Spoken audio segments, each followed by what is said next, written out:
Olamni yoritib turgan quyosh asta-sekinlik bilan o'z nurlarini yerning bir ahli ustidan ikkinchisi tomonga olib o'tishni istadi.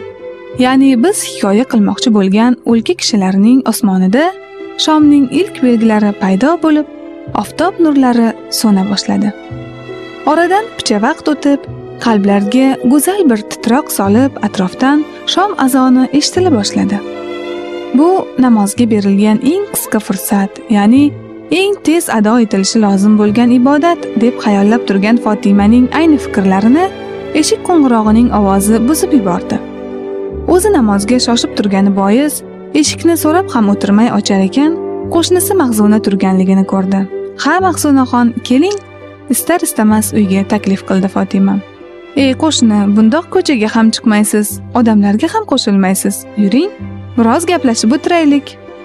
Bu so'zlarni eshitar ekan, Fotimaning jahli chiqdi.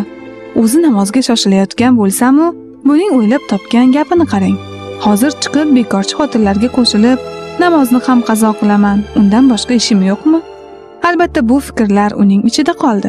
Ustida esa, "Voy, namozga shoshib turgandim, o'qib olay, balki chiqarman," dedi. Mahzunaning ensasi qotgani aniq, chunki uning nazarida yoshlikda o'ynab kulish kerak. Bunday ishlarni esa qariganda ham qilishga ulguradi kishi. Kunning tobora qorong'ilashayotganligi Fotimaning ko'nglini g'ash qildi va namozni tezroq ado etish uchun xonasiga kirib ketdi. "Alhamdulillah," o'yladi Fotima, "namozni vaqtida ado etdik. Ilohim, Allohim o'z dargohida qabul qilgan bo'lsin."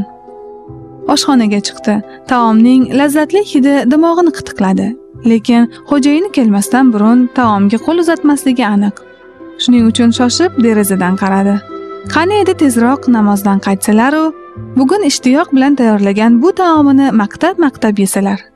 Xo'jayini kelishidan avval albatta ko'zguga qarab olish va yasan-tusanni joyiga qo'yish ham uning yodidan chiqmaydi. Chunki onasi shunday o'rgatgan.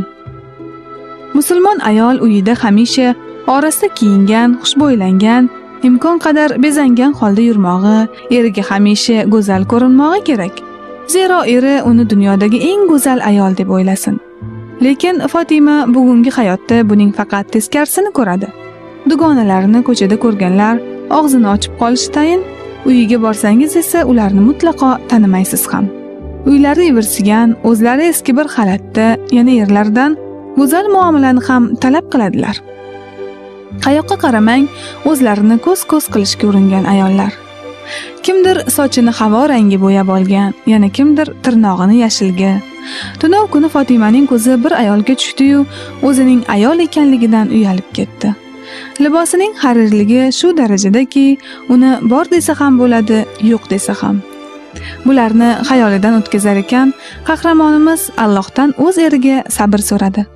Zero bu qadar o'zlarini namoyish etayotgan ayollar bilan bir jamiyatda yashash va ularga boshqacha bir nigoh bilan qaramaslik erkaklardan ham katta matonatni talab etadi. Axir ko'zlaringizni berkitib yura olmaysiz-ku. Istaysizmi, istamaysizmi, nigohingiz ro'parangizdan kelayotgan kishiga tushadi. Agar shayton yaxshilab avrasa, mo'min qobil eringiz ham o'shaning ketidan ketaveradi. Alloh taolo biz insonlarga shu qadar rahimliki, oilamizning mustahkamligini saqlab qolishda ham ba'zi ko'rsatmalarga amal qilish nihoyatda muhimdir. Zero Qur'oni Karimning Nur surasi 30-31 oyatlarida Alloh taolo marhamat qiladi. Ey Muhammad, mu'minlarga ayting, ko'zlarini nomahram ayolga tikishdan to'ssinlar va avratlarini haromdan saqlasinlar. Mana shu ular uchun eng toza yo'ldir. Albatta Alloh ular qilayotgan hunarlardan xabardordir. Mu'minalarga ham ayting, ko'zlarini nomahram erkaklarga tikishdan to'ssinlar va avratlarini haromdan saqlasinlar. Hamda ko'rinib turgandan boshqa zeb ziynatlarini, ya'ni ustilaridagi liboslaridan boshqa zeb ziynatlarini nomahramlarga ko'rsatmasinlar va ko'kraklarini ro'mollari bilan to'ssinlar.